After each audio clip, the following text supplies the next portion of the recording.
Hello, my name is Linda Abraham, and I am the president of Accepted and the moderator for today's webinar. I want to welcome all of you to Create a Winning AMCAS application to be presented by Alicia McNease Nimonkar. Before we start, a few items for you to keep in mind as we proceed. If you've not yet downloaded, and I would recommend printing out the worksheet for today's presentation, I invite you to do so now. You can find it in the handout area on your control panel. That's number one. Number two, Alicia is going to ask several questions during the presentation and also ask you to raise your hand in response.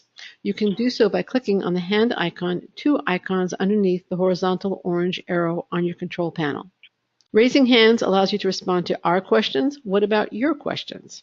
We have time both during and at the end of Alicia's presentation for questions, and we're going to use the question window for both your questions and your answers to our questions. Now, if you have a general question and we ran out of time before answering it today, you can post it on exhibit.com/MCAS questions. MCAS questions is all one word, no space, no plural, and all plural. And one more thing, before I introduce Alicia, I've been told that webinar attendees sometimes are so curious about the special offer at the end that they forget to pay attention to the content. I don't want that to happen to you. So here on your screen now you can see the offer that we have for webinar registrants. Coupon code SAVE10, and I'll repeat it at the end of the webinar, but now you know you can save 10% off any primary application package. Again, the URL is exhibit.com/primary. The coupon code is SAVE10, and this expires April 17th. And now, finally, I'm thrilled to introduce Alicia McNease Nimonkar, who will present Create a Winning AMCAS application this afternoon.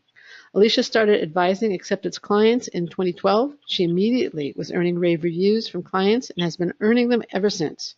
Prior to joining Accepted, she both evaluated applications and admitted med school applicants as director of the UC Davis Postbac program. She brings enormous insight and experience with the medical school application process to the webinar today. Without further ado, Alicia McNease Nimonkar and Create a Winning AMCAS application. Thank you for joining us, everyone. We're going to start by asking for a show of hands. So how many people have applied to medical school? If you could give us a show of hands. Okay, we have about 25% have applied previously. Okay, excellent. So next we're going to have a poll. So for those of you who have applied, what sections of the AMCAS application did you have the most difficulty completing? So A, personal statement, B, activity section essays, or C, statement of disadvantage. We're sharing that. 70% say the personal statement caused the most difficulties, 13% the activities, and 17% the statement of disadvantage. Okay, excellent. Thank you guys for participating.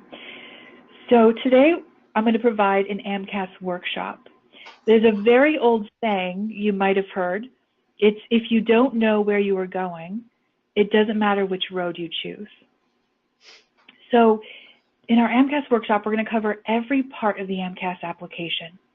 So we're going to help you determine your location. And as you can see, there's a labyrinth on the screen. We're going to help you assess your strengths and weaknesses as an applicant, and to have a strategy, right? You have to have a destination or you will never reach a specific location. It'll be like getting lost in a labyrinth. So let's start with the most difficult section, since 70% of you find the personal statement the most daunting. So for those of you listening, why is this section so hard? In the question window, please. Why is the personal statement so difficult? If you could respond to that in the question window. I think the question window is getting overwhelmed. Ingrid said it's hard to write about yourself and your struggles. N says reapplicant and trying to come up with a completely different approach and info. You have to sell yourself, says Jacqueline. Mariam, it's very broad. How can I make myself stand out? It's hard to talk about yourself. It's hard to summarize all the reasons why I want to go to medical school and present it in a cohesive way. This is Stephanie. Rachel, you have to be yourself and be genuine, but also stand out. Tema, it's difficult to know what to say and how to be open about it and how open to be. Or Edith, it's hard to narrow down which experiences to write about when multiple things seem important. or Megan, I don't have an aha moment for why being a doctor. Oh, I love these. These are incredible. These are Thank you authentic. for sharing these. So I agree with everyone's comments, right? You have to sell yourself, right? Have that balance of personal and professional. Make yourself stand out. Summarize all your reasons why medical school. There's a lot that you're seeking to accomplish in the personal statement. So I agree. It takes time to do this effectively, right? You're balancing a lot. You're juggling a lot of balls. You are trying to accomplish a lot in the personal statement, and you have only a page and a half in which to do it. So I love the comment that somebody said, I have no aha moments. And the fact that you know that will be so helpful, because honestly, and I don't know if you've had the same experience, Linda, the most annoying personal statements are the ones where someone says, ever since I was 3, I've wanted to be a doctor, and they go into no greater depth. Or it was that one aha moment, and that was it. They decided in that second. But I find those personal statements very disingenuous and not very honest and difficult to connect with, because that's usually not how things happen. I don't know what you're. They're not showing that they tested that aha moment. Yeah. So honestly, the fact that you've had no aha moments means, right, that you're going to have to spend the time thinking and reflecting and thinking more deeply about your motivations and coming up, which is more realistic, with a string of events that will explain why medicine, but also demonstrate hopefully your determination, your resilience, right, and other things like your love of science, your love of working with people, hopefully, right, if you're going to be a doctor. So wonderful comments. And it's difficult to know what to write about. And we're going to go into detail about how to figure that out actually next. So I agree, it takes time to do a fantastic job in your personal statement, and it is difficult to know what to include. The best personal statements, in my experience, have a balance of personal and professional information. So that what somebody said about how open to be, right? That can be a major issue if you're too open, but if you're not open enough, that can be held against you. So why do you guys think that balance would be important to maintain between personal and professional information? Amanda says that you need to show you're capable, but also humanize yourself. And then Rachel adds, because that's exactly what you need to do as a doctor as well. Interesting point. Tema, because as a physician, you will have to have this balance. Kenneth, allow them to visualize you as a professional while getting to know you, to reflect that you are a balanced individual. William says the admissions committee isn't going to be your best friend. You want them to get to know you, but this is the next person. You want them to get to know you, but too personal is unprofessional. Good point. And Jacqueline adds, to show that you're human, but you can fit a role, you can fill a role of a physician. Yeah, these are wonderful responses. So I love the comment about showing that you're capable, but also humanizing yourself so you're someone they can identify with. An excellent point, Kenneth, about having them visualize you as a professional. So essentially, right, there is some posturing, meaning that you're showing, right, that you're ready to take on this role, right? You've had other leadership roles, or you have exceptional interpersonal skills, and you will be able to make a big difference as a doctor. And then I love what the last person said, getting to know you, but not being too unprofessional, too personal, which can be too unprofessional. So I would say the worst example I can think of in recent history of someone being too personal was someone writing about their mother, that they were starving for the first 5 years that he was growing up in a third world country, and that at times his entire family had to survive on his mother's breast milk, and when he was 5 years old. And the essay, I felt so concerned that his family it sounded like they were starving, and I wasn't sure if this was something that was possible, right? That a family of 4 people could survive on breast milk. And so really sharing a personal detail, whether that was true or not, it completely made me lose focus of why he was writing that essay, and I was distracted, feeling concerned for his family and wondering, what they had been through. So being too personal can make it so uncomfortable to read the essay. Being too professional, writing up a list of things that you've done to explain why medicine, that can be a no-no, just because you may come off as too robotic, as somebody that they can't really identify with, and it may be easy to reject someone that they can't identify with. Probably the worst example I have of that one is a student writing about how much she enjoyed dissecting mice and removing their brains. And there was zero compassion for the animal or discussion of how, she made sure that they did not suffer. It was all about her love of science and dissection, and it came across as just very cold and clinical, and it was difficult to read. I remember squirming when I was reading that. So, right, you want to have that balance of not being too personal and not being too professional. So what are some ways that those of you listening plan to approach this task successfully? Lots of brainstorming before choosing a topic, says Mariah. Andrew, try to write as many drafts and have editors comment on their thoughts. William, building a narrative but with concrete examples and experiences. And Samuel writes that he wants to talk about research he did where he enjoyed working with the people around him. Yael, introduce yourself at first in a personal way, then transition to professional, then end with personal. Okay. Tema, I've tried to tie personal experiences to the professional, so nothing seems out of the blue. That's a good way to put it. Yeah. Nothing seems out of the blue. So in other words, right, not having any red flags. And not having any disconnects. Yeah, that's important. So I agree, giving yourself time to have multiple drafts is often the best way to approach it. And this is the first place in the application that you get to introduce yourself to the admissions committee in your own words. That's powerful.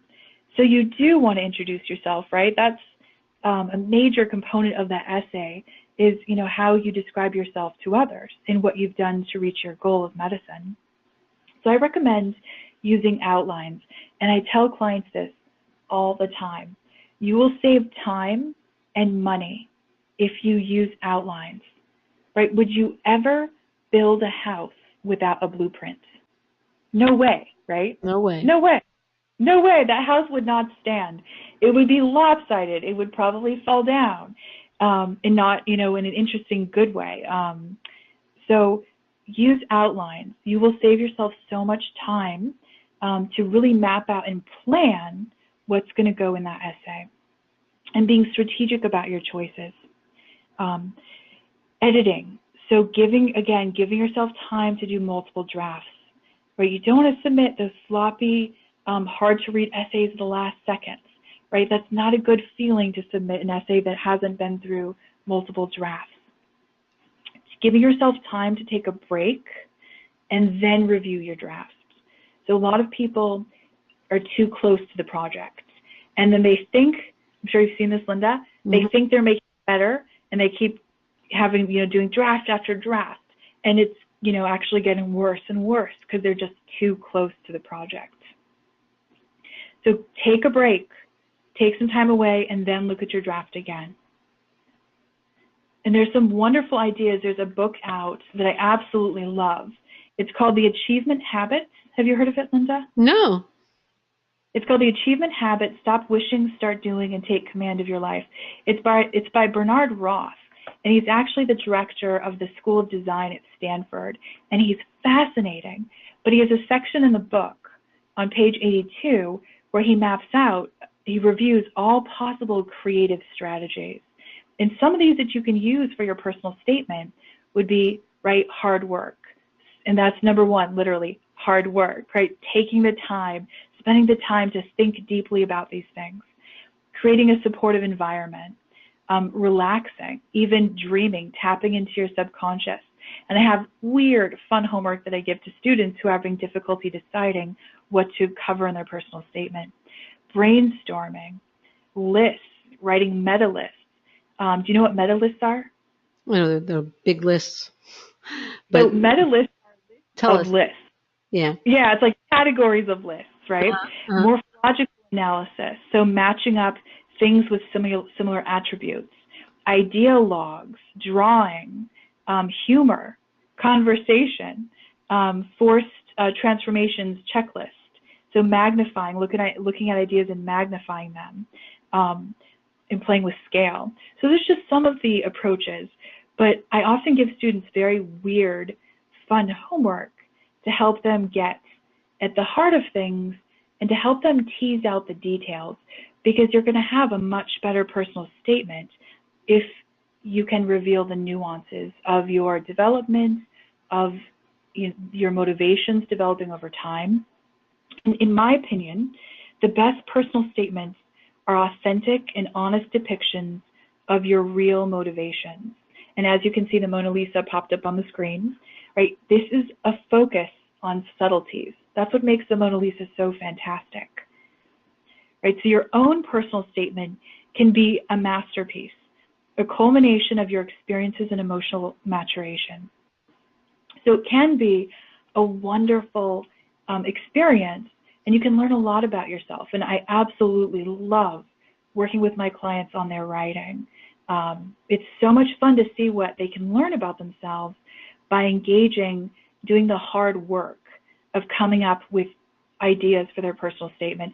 It takes 10 ideas to get to one really great idea. All right, so moving on to the next section. So activity section. So my advice for the activity section is to not reinvent the wheel, right? So don't reinvent the wheel. Start with your resume or your CV. And you should be, side note, you should be updating your resume or CV, right? Every few months, every semester, if you've got new positions, new jobs, new internships, you should be updating it as often as possible, because it will save you so much time later. It's a time-consuming task to fill out the activity section, so break it down into sections. Complete 5 activity descriptions per day, right? This will help you increase your stamina in preparation for secondary applications.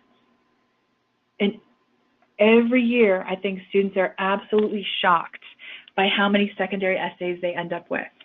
Right. So anything you can do to begin preparing for those secondary essays will make a big difference.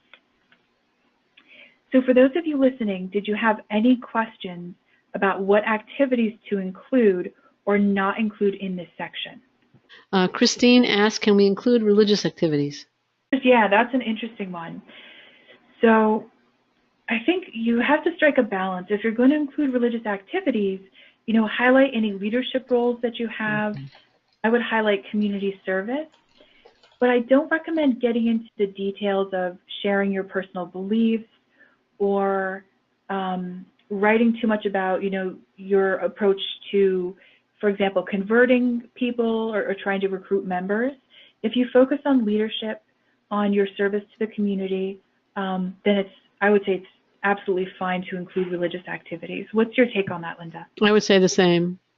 If you're focusing on leadership and impact in terms of community service, then it's absolutely 100% fine.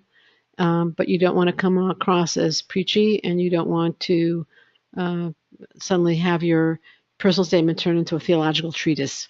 That would not help your case. Okay. Yeah. So again, it's striking the right balance of personal and professional information, especially in an activity like that. Right. Yeah, but that's an interesting question. Yeah, good one.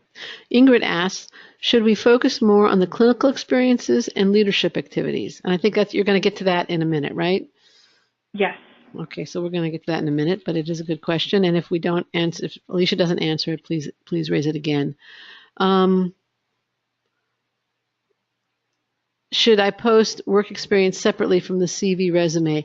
Maybe we should save these questions till after you go through, what you're going to Ah, say. Does that make okay. sense? Okay. Yeah, that makes Okay. um, so moving on then, it's important, I would say, to include leadership, volunteer work, clinical experiences, as well as personal talents and hobbies. And you can see this nice little pie chart just popped up on the screen. So leadership is absolutely essential, and I would say it sets the medical school application apart from any of the other health professions, right? There's not even a designation for leadership on the PA application, the CASPA. So for medical school, since doctors, right, are leaders, you've got to have some leadership, or that could really hurt you. So make sure you include leadership, most definitely community service, which would be considered non-clinical, right? So that's like volunteering at a soup kitchen, tutoring or mentoring at-risk youth, and then clinical experiences, and the hands-on clinical experiences are the best. Shadowing is considered the most passive form of clinical experience, so definitely get some shadowing experience, but I don't recommend a whole lot of it. More valuable would be serving as a medical assistant, an interpreter, volunteering at a free clinic, becoming a phlebotomist, becoming a medical assistant, becoming an EMT, becoming a volunteer EMT. Right? There's way more interesting ways to get clinical experience that'll help you develop your skills, help you develop your bedside manner, and will highlight, right, your role as a member of the healthcare team. Shadowing really doesn't benefit anyone but the student. The doctor doesn't benefit, the patient doesn't benefit, and honestly, what's the best letter of recommendation you could get from a shadowing experience, right? The doctor's going to say, oh, she was like a fly on the wall, she didn't make a peep, right? That's not the best letter of rec you can imagine getting. So shadowing is not very highly valued. I don't recommend getting letters of recommendation from shadowing, and I don't recommend doing all that much. Do some, but I would list all of your shadowing under one activity heading in your section on the AMCAS application. So personal talents and hobbies are important to include. And someone mentioned, right, showing balance. And at UC Davis School of Medicine, I want to say about 7 years ago, we had a student who had a 4.0 GPA, a near perfect MCAT score. Right? He was the ideal student.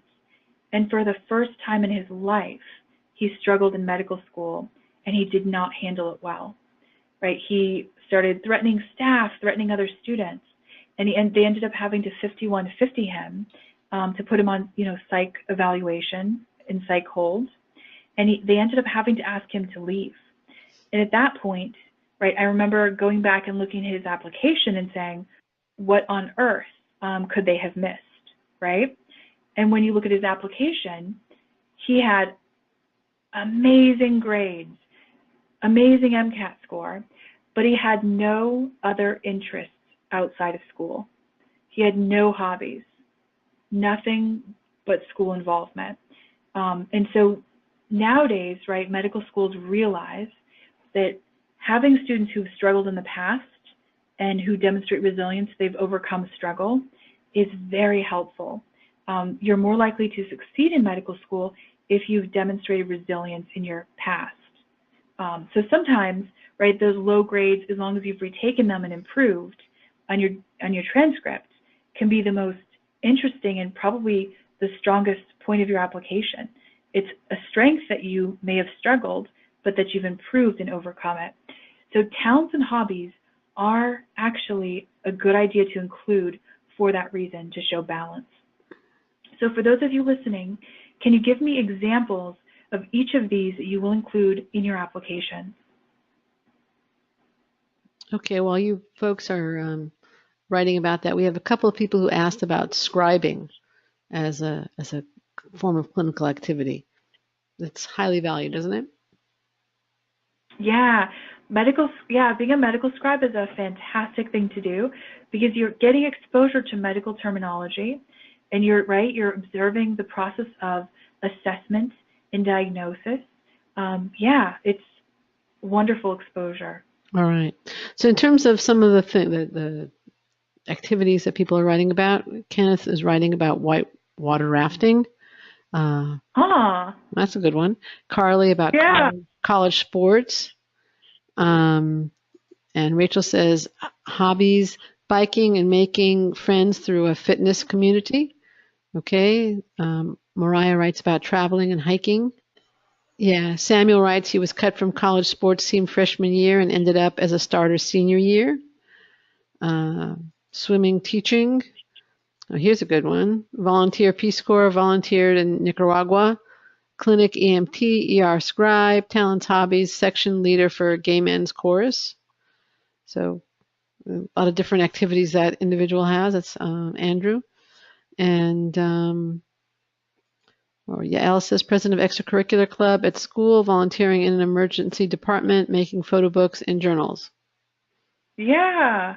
Okay, so these sound wonderful. I also want to point out something else.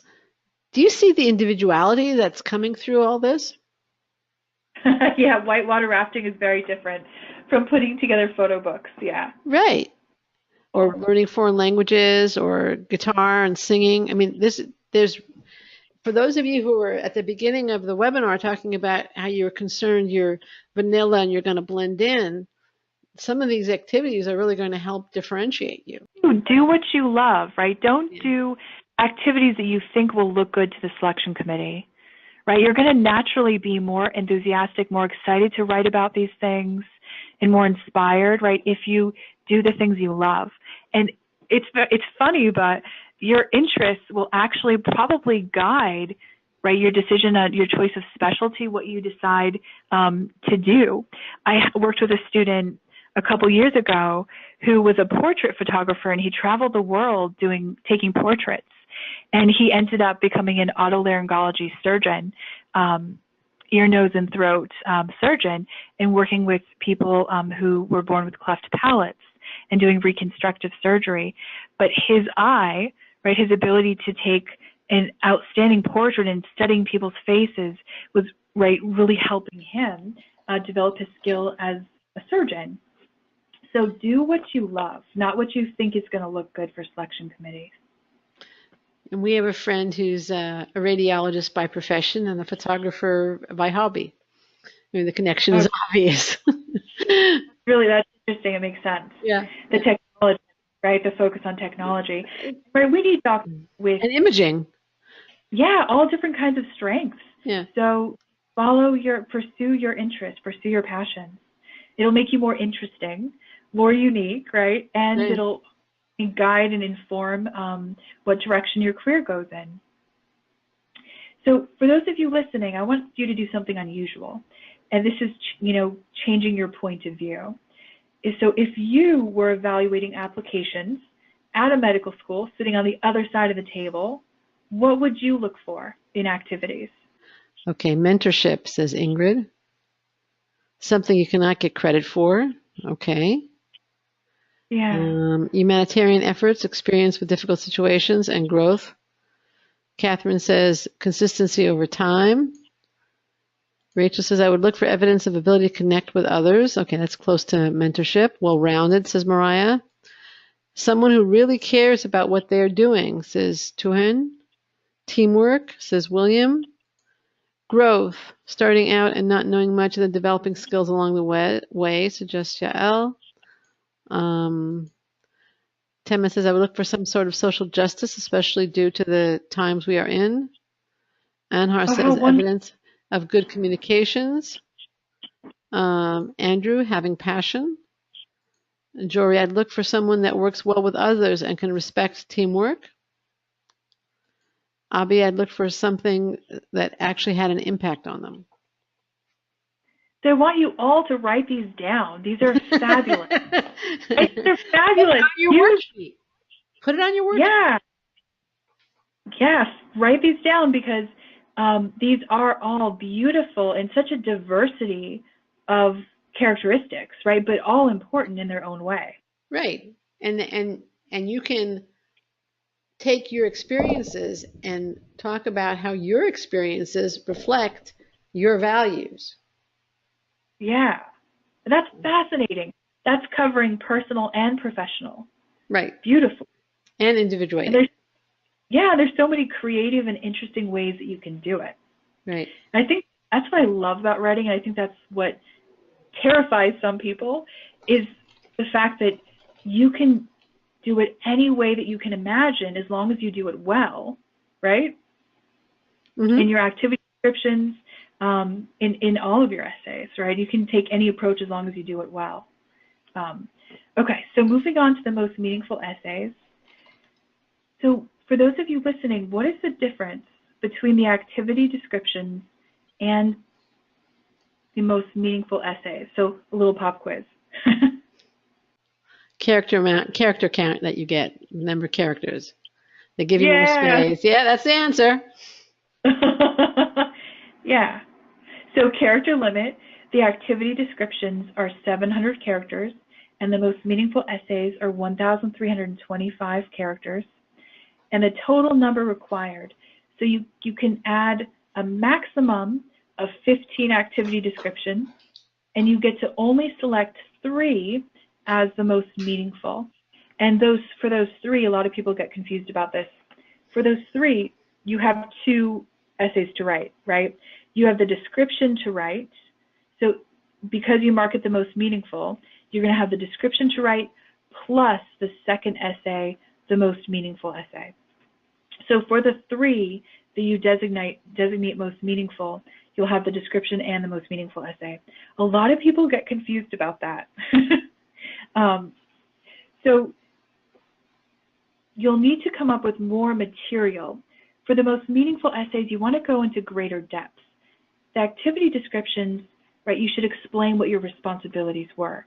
But the most meaningful essays, right, you should explain why it was so meaningful, what you gained from it.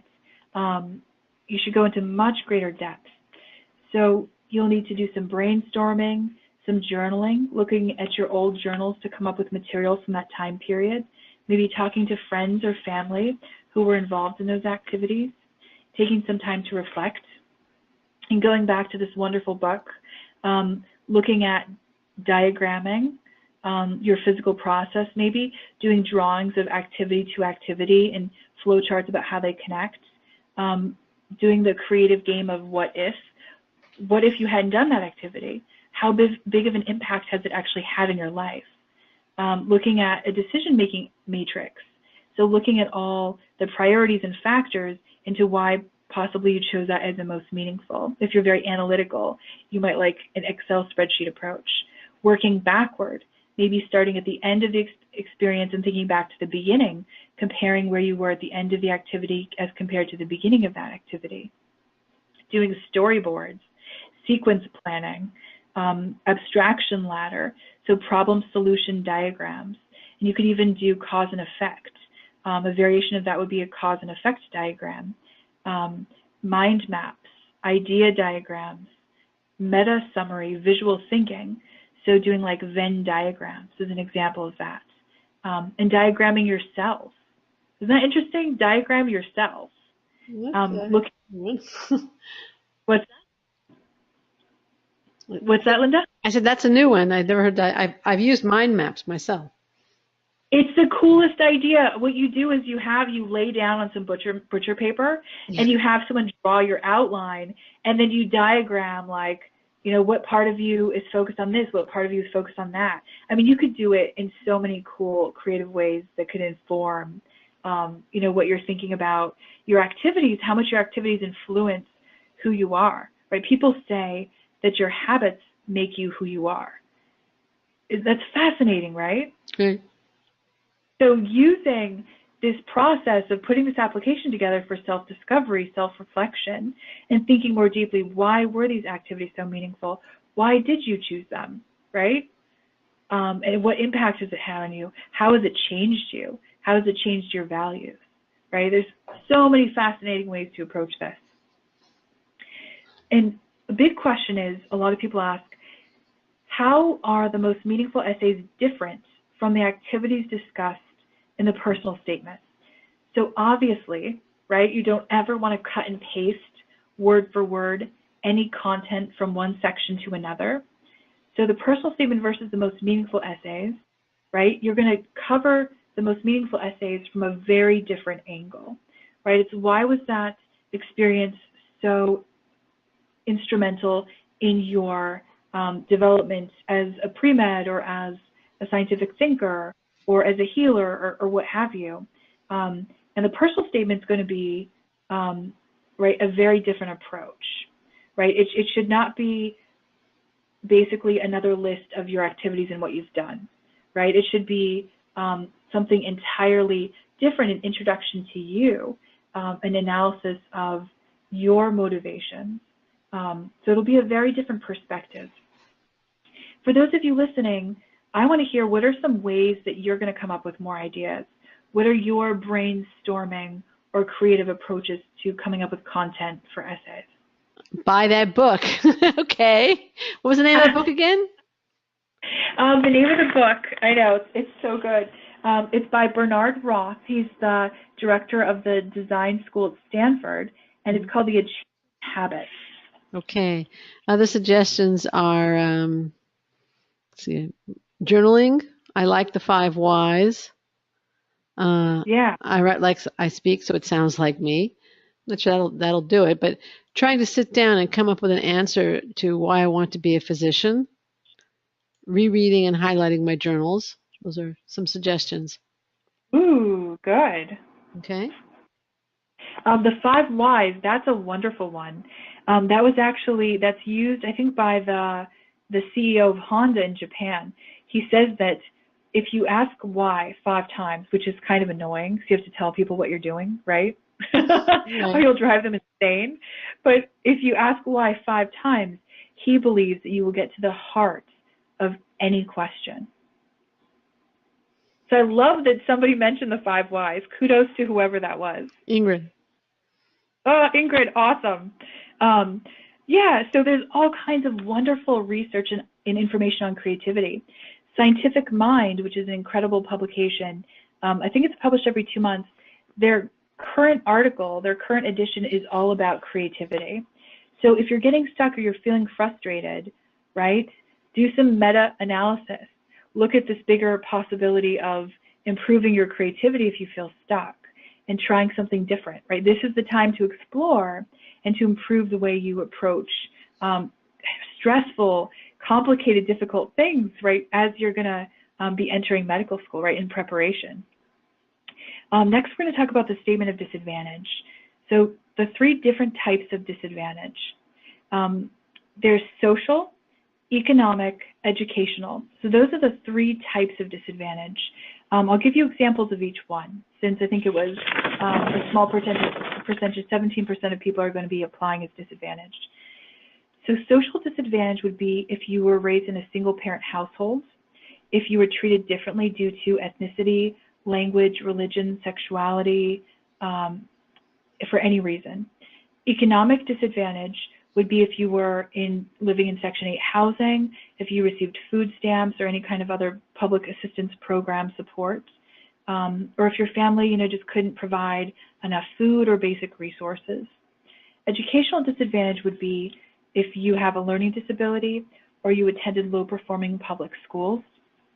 So currently, the AAMC, it leans more heavily towards economic forms of disadvantage. So if you only have economic disadvantage, that's enough.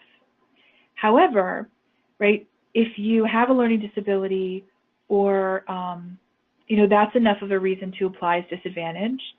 But usually, like one social disadvantage reason may not be enough. For example, if you were bullied, but then, you never experienced any other form of disadvantage, I would say that would not be enough to apply to medical school as disadvantaged. Or a common one I've seen are people saying, my parents got divorced, I'm disadvantaged, right? That by itself isn't enough, right? Will anyone be completing this section if you can give us a show of hands? So if you're going to be filling out this section, of course, I would love to work with you, but state the facts, right? Make sure that you state the facts. No need to exaggerate, no need to tell a story. right? Just state things as they were.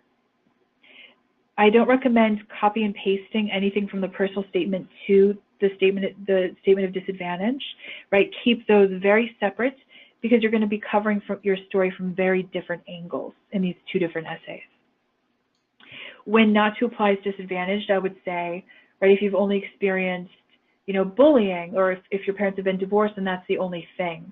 So I would say don't apply as disadvantaged if you don't have an educational reason, like a learning disability that stands by itself. And that can be tricky. That might not be enough if it's not presented in the right way. But economic disadvantage is something that they can collect your previous FAFSAs and they can verify, right, that your family made an income below the poverty level. So that's the one that AMCAS leans towards because I think there's so much evidence, and it's easy to identify students who are economically disadvantaged. Any questions about the section before we move on? Yes, we have a good question here from one participant. If you have a learning disability, doesn't that raise the question of if you can actually compete in medical school? And how can you bring this up? This individual does have one, and he or she is wondering, don't people look down on people with learning disabilities? Well, it's interesting. So being director of the UC Davis School of Medicine postdoc program, we actually had several Native American tribes in Northern California. And we had one Native American student who came into our program, and usually in the first, quarter, I could really help students figure out what was going on. And, I would work with the average students and turn them into straight A students within a year. With her, it was difficult to figure out what was going on because she was extremely intelligent. And we finally, at the end of that first quarter, figured out that she needed a hearing aid. Once she got a hearing aid, and then she also ended up needing glasses as well. Once she got hearing aid and glasses, which she'd never had access to before, her grades improved immediately. And so usually, if a student has a learning difference or disability or needs special assistance, usually once there's intervention, right, either you get accommodations on exams, or right, you get a hearing aid, or you get the assistance that you need, there's a dramatic improvement. And so medical schools actually love it if you come forward and let them know about it, if you demonstrate improvements and that after you had intervention, right, there was an increasing trend in your GPA, there was distinct improvement. And that also shows resilience. Right. Yeah. Right. Okay. I'm going to ask one more question in this section, then I suggest we move on. Okay. And then if we can come back to it. There are a lot of questions. If you're applying again, if you're a reapplicant, do you need to change what you wrote in your last fee assistance program essay? And what if nothing really has changed? Can he copy and paste? Yeah, interesting question. Yeah. So for the fee assistance application, that's offered through the AAMC website. And if you're eligible, right, you pay half price for the MCAS if you haven't taken it already, and then you get to apply to 16 schools for free. They waive the primary application fee and the secondary fee for 16 schools. So it's worth applying to the fee assistance program. I believe you can use the same essay because that's not going to have any impact on your application essays, like to get into medical school. That's just to get approval for the fee assistance program. So I think it would be fine if you did a fantastic job and your essays are so perfect they don't need to be changed or updated or improved, right? You'd use the same ones. That being said, I think every piece of writing can always be improved on. So, yeah. Right. So, yeah. All right, moving on. We're going to talk about the coursework section. So how long, for those of you who already submitted applications in the past, how long did it take to complete the coursework section? It's too long, says Kenneth. Anybody else? 1 day? Forever, and I still made mistakes? Forever. Yeah. Okay, I think you're getting Yeah, you can go on. You got the responses you need. Is what I call the cautionary tale. So you've all just heard, right, testimonials directly from your classmates that the section takes, quote, forever, right? So as a cautionary tale, we want to help you, right, not make the same mistake. So pacing is critical. Do a little bit every day, right? It's tedious. You have to enter in the course title. You have to translate the units, enter in the grades for every college level class and after that you've taken. Review the sections you have completed before adding new information to check for accuracy. You will save yourself so much heartache later. For those of you listening, what kinds of issues did you come across when working on this part of the application? Now, this is the fun stuff. What kind of issues did you come up with? What were some of the difficulties? Again, the question windows. Ken suggests it helps if you have someone reading it to you. One applicant says getting multiple transcripts. That can definitely make it more difficult. So helpful. It does take time. If you've been to community college or multiple colleges, give yourself time to order and make sure, this is what I would do, order those official transcripts. Look at them yourself. Make sure that there's nothing you need to correct. I've had nightmare situations where students get an official transcript and realize that they were given a W or an F on something that was, inaccurate, and they had to go back and get the changes made. And if they'd already submitted their application, right, or they were already getting letters of rec, they already started the process, that can be terrifying. So make sure you review your classifications, because that will impact your science GPA, right? If you don't classify the courses correctly, the GPA calculations will not be correct. The most common issue, right, is classifying the courses. That's such a common problem. The best way to determine whether classes are BCPM, biology, chemistry, physics, or mathematics, is to review the course descriptions if you're not sure. Ask advisors, right, your pre-med advisors on your campus, or me or any of my colleagues who are experts when in doubt. We can always answer your questions about how to classify a course. You can always contact the AAMC, but that shouldn't be the first place to go. Moving on to school selection. For those of you who have applied in the past, how many schools did you apply to? 16, 8, 24, 36. Wow, okay. I agree with the 16, the 24. The 36 is a bit much, but hey, if you were able to get all of your essays in on time, more power to you. The 8, I'd be worried about that. I would say that's definitely not enough schools. I recommend you apply anywhere from 20 to 25 schools. And if applicable, as someone mentioned, apply for the fee assistance program, right? You can apply to 16 schools for free. And they'll waive the secondary application fees as well. To choose schools, evaluate your stats, compare them to the medical schools you would like to attend. So I want you to keep in mind the MSAR, the Medical School Admissions Requirements Handbook, that's all self-reported data. So that's basically like Harvard not wanting to admit they accept a lower MCAT than Yale, right? So take the MSAR with a grain of salt. Right, just keep in mind that those numbers are a bit inflated. They're not going to share the full range of scores they accept, and they're not going to,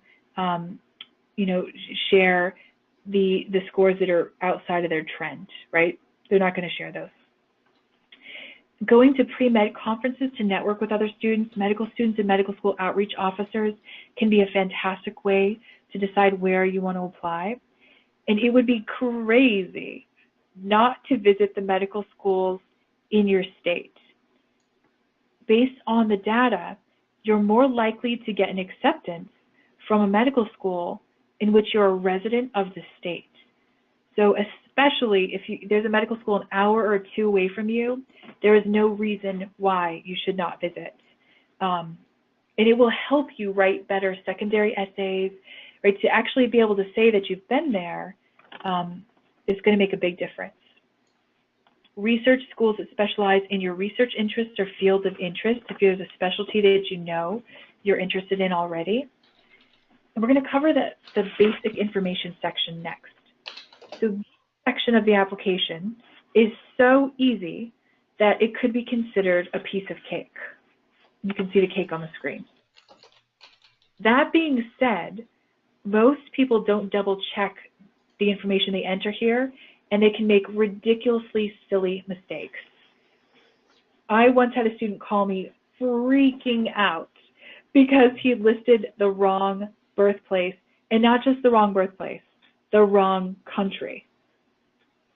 And he was worried that the AAMC would flag his information. So that is right, a ridiculous mistake to make, and it's nearly impossible to get the AAMC to make any changes to your application. It takes forever. It's a huge, slow-moving organization. It's enormous. So to prevent heartache, panic attacks, right, causing yourself severe trauma, take your time, double check all personal and basic information before submitting the application. I know it seems silly to discuss it, but believe it or not, this stuff happens. And I always love to reference the Aesop fable, slow and steady wins the race. Take your time, do a little bit every day. The application opens next month in May, and then you can begin submitting in June. Take your time, right? Do a really good job and double check everything multiple times before you click submit. So for those of you listening, and this is my favorite part of the webinar, what are some of the most embarrassing or worst mistakes that you have made when rushing during an application process? Okay, submitting way too late. Grammar and spelling errors. Saying F instead of if. Submitting essay I had later changed in an earlier draft. Oh no. I actually had a student spell their name wrong. I interviewed the head of admissions at SUNY Upstate, who's Jennifer Welch. She's the assistant dean of admissions there. She's been in medical school admissions, I think, for 20 years now. And she really came on pretty strong about sloppy errors in their secondary application. And as it happens, SUNY Upstate has a really simple secondary application. It's basically filling out a form. And she was quite strong that people punctuate wrong, capitalize wrong. And she said, you know, attention to detail is really important to doctors. And if you can't fill out this fairly simple form, I mean, let's just say you're making a bad impression, okay? So submitting the wrong cover letter, referencing a different company job I had applied to, I guess as a medical school, but it's certainly another kind of application. Yeah, in this situation, be the tortoise, right? Not the hare, be the tortoise, right? Aesop's fable, if you're not familiar with it, check it out. It's amazing. The story of the tortoise and the hare. So, right, slow and steady wins the race. Spoiler alert, the tortoise wins the race, right? So be the tortoise. The most common mistakes that I've seen is listing only one form of contact information, only an email or one phone number, and maybe the email was specially created just for that application and they never check it, right? And you can't get a hold of them and you want to interview them, but you can't reach them. Not completing all sections of the application, big no-no. Sloppy essays that don't represent the applicants. Not including contact info for work experiences or activities listed. That looks shady, right? Like that just looks super shady, right? So always include a contact person or, you know, an email address. Even if they're no longer there, give them a current email address for the person. Letters of rec arriving late, and you'll all be happy to learn, if you didn't know, that letters of recommendation are due with the secondary applications, not the primary. But that being said, I would collect them at the time that you're expecting to submit your primary, so you have them ready for your secondaries. The timeline is important to consider, right? Applying early is critical because medical school admissions is done on a rolling admissions basis, meaning first come, first served. So you don't want to be in the last group of applications, right? Applying in August or September is dangerous because they might never even read your application if you apply that late. Medical schools can run out of spots for interviews and acceptances, so keep that in mind. Apply June, July, right? Don't wait till August or September. Okay, I want to add my thanks to Alicia's. Thank you for your time, your attention, participation. I wish you all success. And I also want to say that Alicia has given an excellent presentation here this evening and a lot of great advice. And the overwhelming majority of you just said that you found Alicia's presentation helpful, and it is. But we're going to go into the Q&A in a few minutes, and many have already posted excellent questions here. And you're going to have questions that reflect the limitations of webinars and articles and podcasts like those that Accepted provides. And we really try and be as concrete and helpful as possible in all those resources. But try as we might to make them as helpful as we can, they can only give general advice and principles, the what of admissions. And let's face it, it is hard to get accepted to medical school. You see the data on the screen. The acceptance rates are low. Applying the excellent advice that Alicia has provided you here today to your situation, your qualifications, your goals, your questions, your experiences, that's the how of applying. And that how begs for individual advising from experienced professionals who can guide you through the Ironman marathon that is medical school admissions. And that individual advising, as you'll see in a minute, is a key factor not only in applying successfully, but also in applying confidently. And that's your goal now, to apply successfully and confidently. Given the complexity of the application process and the odds, you need a guide who knows the process inside and out and who can support you through this grueling journey. You need Accepted to be your guide. Because with Accepted, you're going to get a customized approach that fits your needs. We're definitely not one size fits all. You're going to be able to access professional expert advice. You're going to save time. You'll apply with confidence and hopefully apply successfully too. We have the admissions experts, the guides, who can mentor you through the process so that you achieve your goal of applying confidently and successfully. Former admissions directors, staff members, post-bac program directors like Alicia, who have been on the other side of the process and who can be your guide through your application process. Here's what I suggest you do. Visit accepted.com/primary, choose the service that's right for you, get the guidance you need, and then go from confusion to clarity and from doubts to confidence. Now, some of you may say, isn't Accepted expensive? Well, so is rejection. Our fees are clear, but the cost of rejection is not quite as obvious, even though it can be far more expensive than our fees. So let's take a look at the risks of not applying with Accepted. The cost of reapplication, as those of you who are reapplying can know, can easily be several $1,000s, especially if you add in interview travel expenses. You'll have a year of earnings at a lower level than after you get your MD or DO degree. Then you have the potential that you could have gotten into a better program with perhaps higher lifetime earnings and opportunities. Every year, we work with applicants who talked to us a year earlier and decided, after taking the do-it-yourself approach and getting rejected, to work with us. They would have been much better off financially working with us initially, and so would you. But enough from me. What do accepted clients say? Hi, Mrs. Nimonkar. I am a med student. I was offered 4 interviews total and was accepted to 2 schools. I chose to attend UCF College of Medicine in Orlando. I could have not have made it through the application process without your help. Thank you for your patience and for truly caring about my success. Or the one on the right. I'm not going to read the whole thing, but just a few highlights. My experience working with Alicia was amazing. She was knowledgeable and guided me through all steps of the process. Alicia's input for my essays was invaluable. The interview prep was important because it opened my eyes to the types of questions that could be asked and really prepared me to respond to those questions in a way that would demonstrate my best qualities. I would highly recommend using Alicia for the application process. Now, Alicia is wonderful, skilled, talented, but there's only one of her, and she does book up. I suspect she'll be booked up by the end of this month.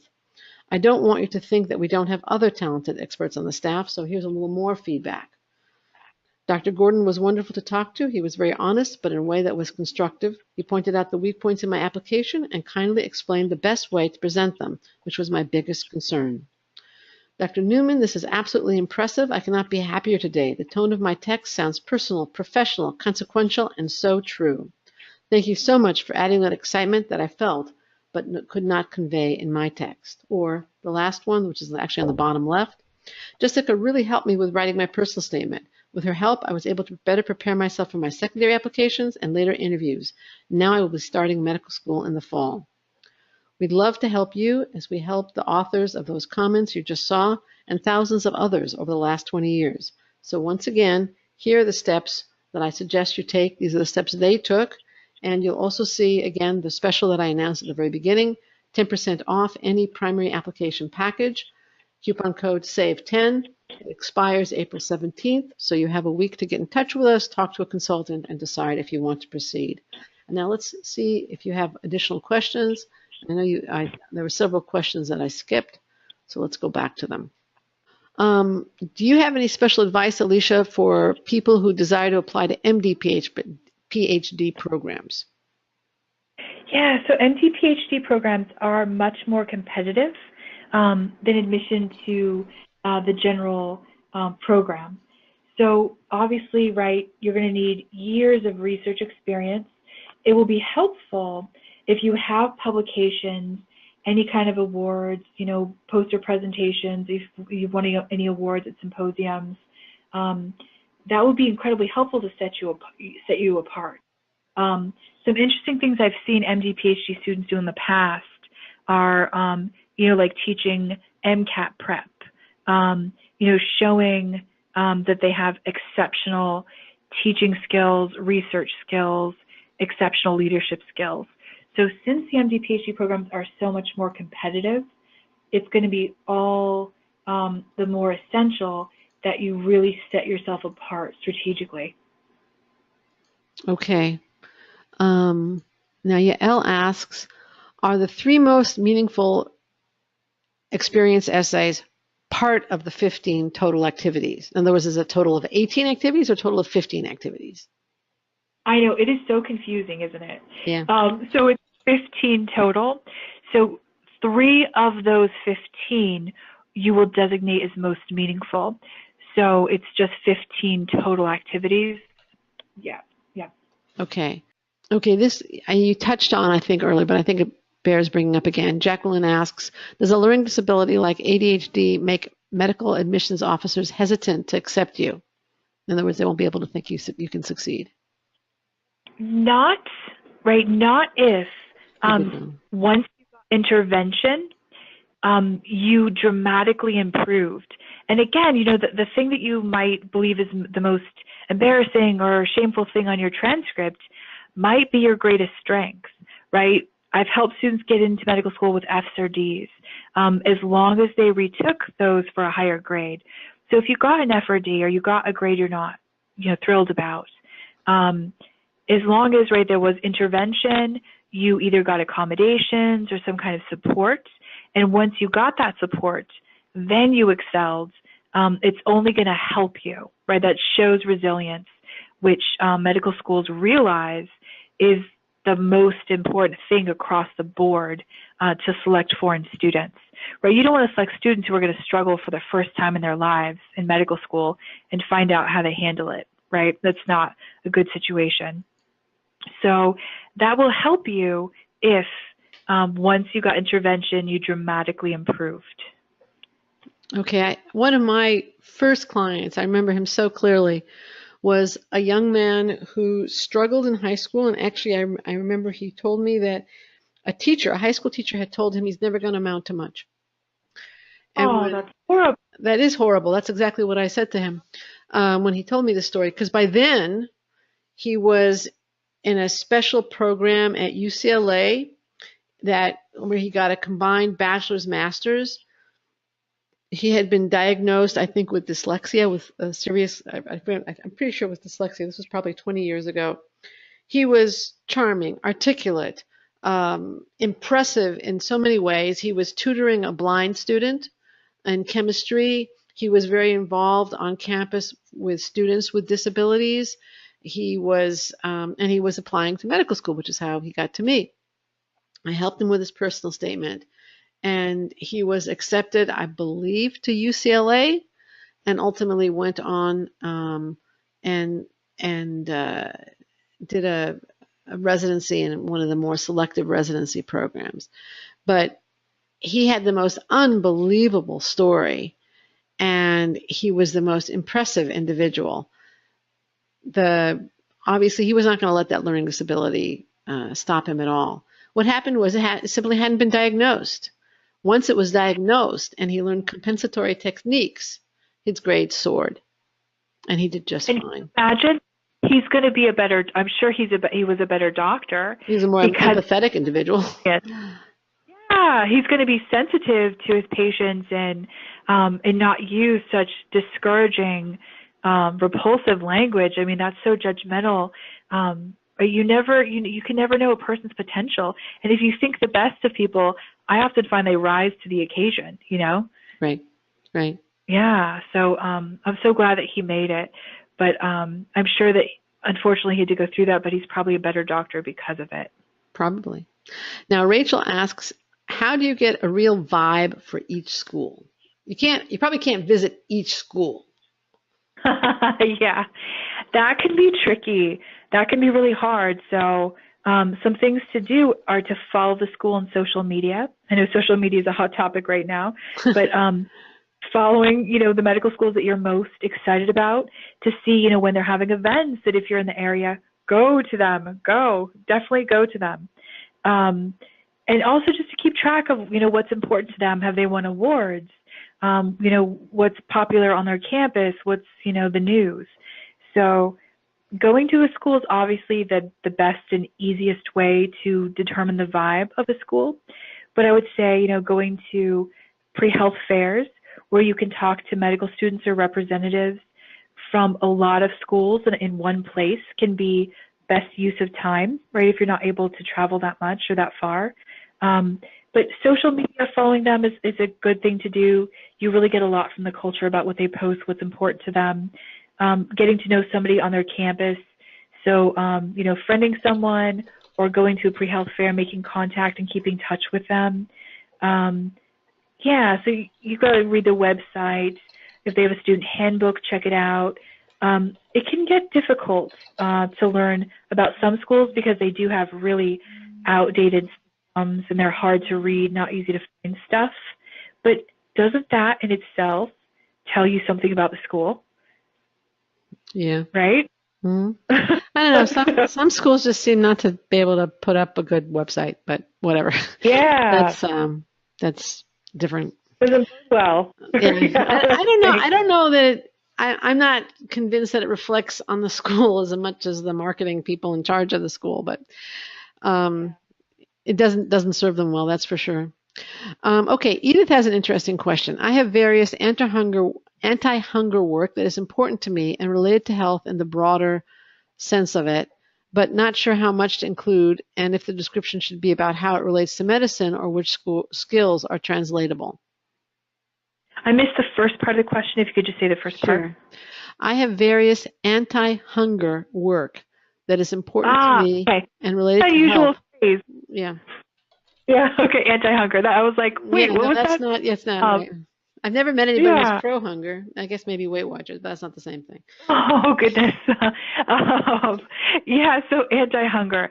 I think it's wonderful work. Hunger is an issue, right, in every country in the world, including the United States. Yeah. Even though we're considered a first world country. So I think that's absolutely fantastic that you've identified a movement that you're a part of and that you're committed to specific goals in improving society in a specific way. And nutrition is, such an important part of health.